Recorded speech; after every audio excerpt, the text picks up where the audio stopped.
¿Cómo les va? Buenas tardes. Este es otro video que se suma en esta plataforma de TikTok a la historia de TikTok y también estará disponible en mi canal de YouTube, Paola Raquel Figueroa. Mi nombre completo así de sencillo.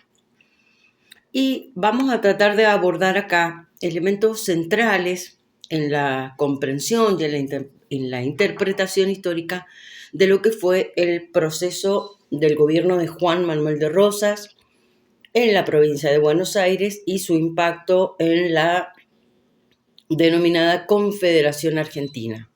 Durante sus dos gobiernos, el primero en el que fue elegido gobernador de la provincia de Buenos Aires por la legislatura de Buenos Aires, representando al proyecto y a las ideas políticas del federalismo,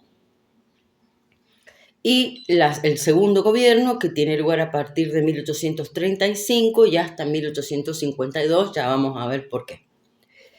Esta primera etapa del gobierno, recordemos los antecedentes.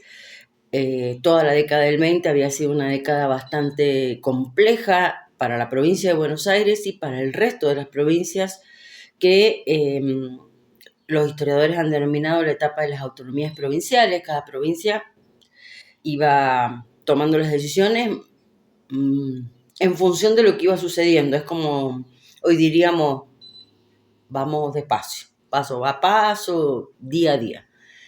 De todas maneras, durante la década del 20 tuvo lugar un conflicto internacional que la provincia de Buenos Aires, con el auxilio del resto de las provincias, debió enfrentar, que fue la guerra contra Brasil.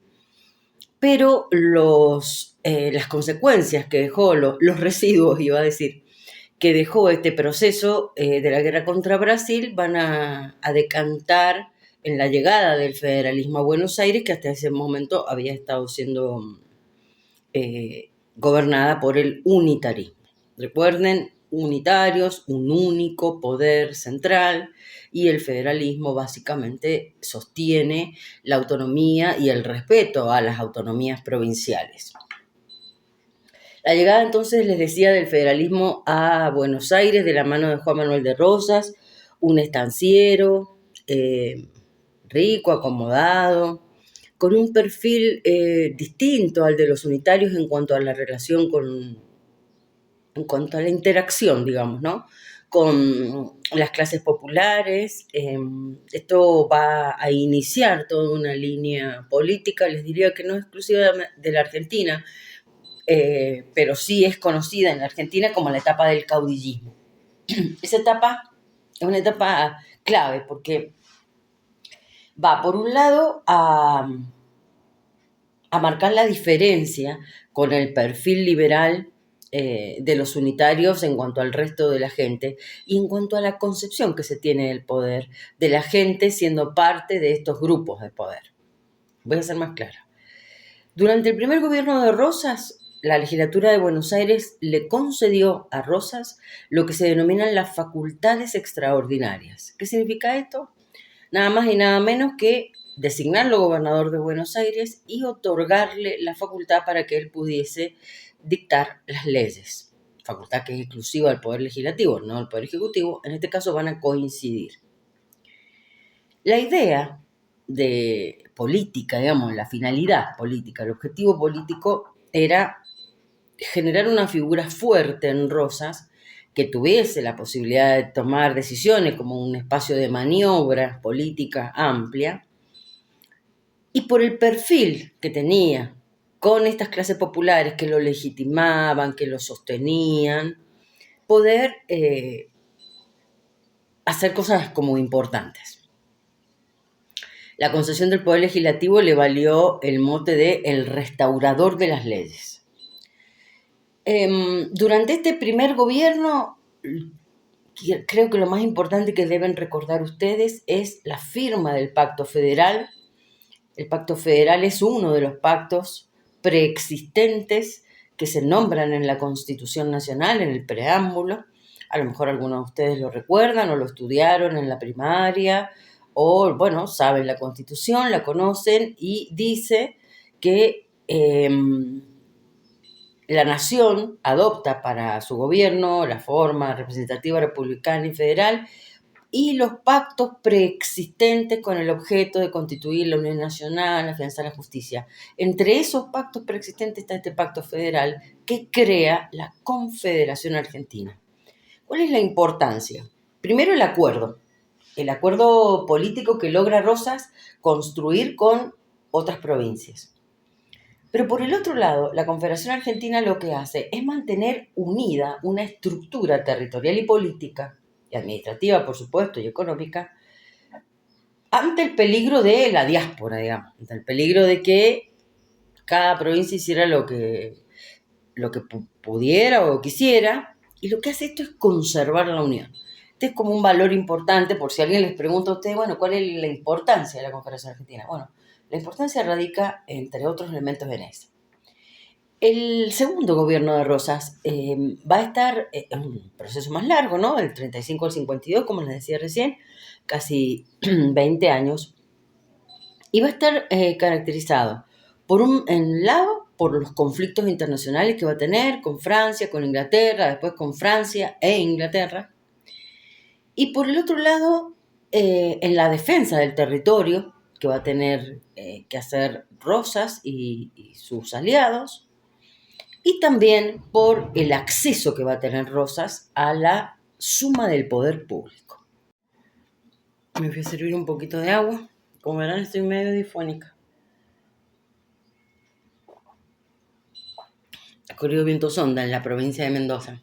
Un viento muy particular que tiene mucha tierra y es muy caliente. Y generalmente provoca este tipo de reacciones en los cuerpos.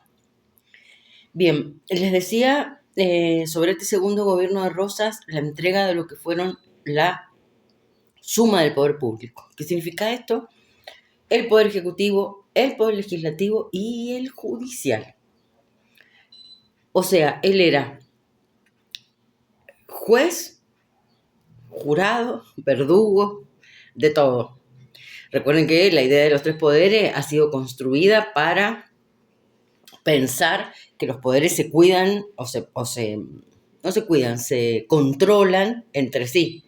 Y ahora él tenía la suma del poder público. Esto es lo que hizo que Sarmiento lo denominara el tirano, ¿no? El dictador. Justamente por esta concentración del poder. Me voy a correr porque hay poca luz. La concentración del poder público.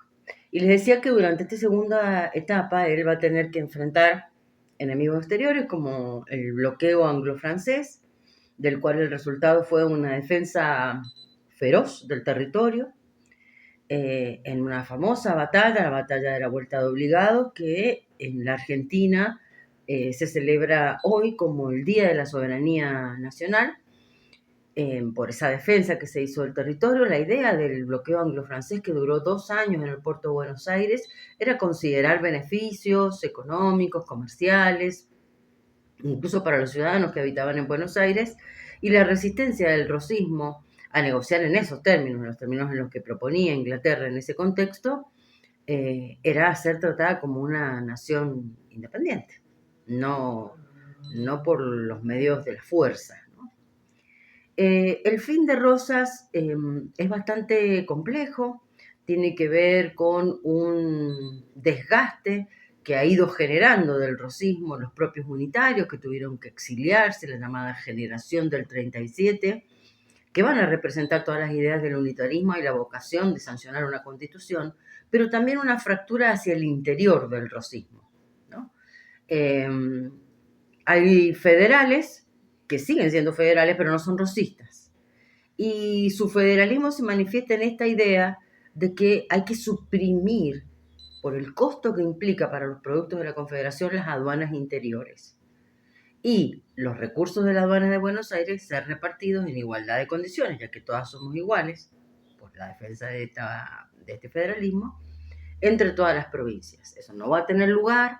Urquiza, gobernador de Entre Ríos, va a armar una alianza grande, heterogénea, denominada el Ejército Grande, que va a poner fin en la batalla de Caseros, el 3 de febrero de 1852, a esta etapa rosista.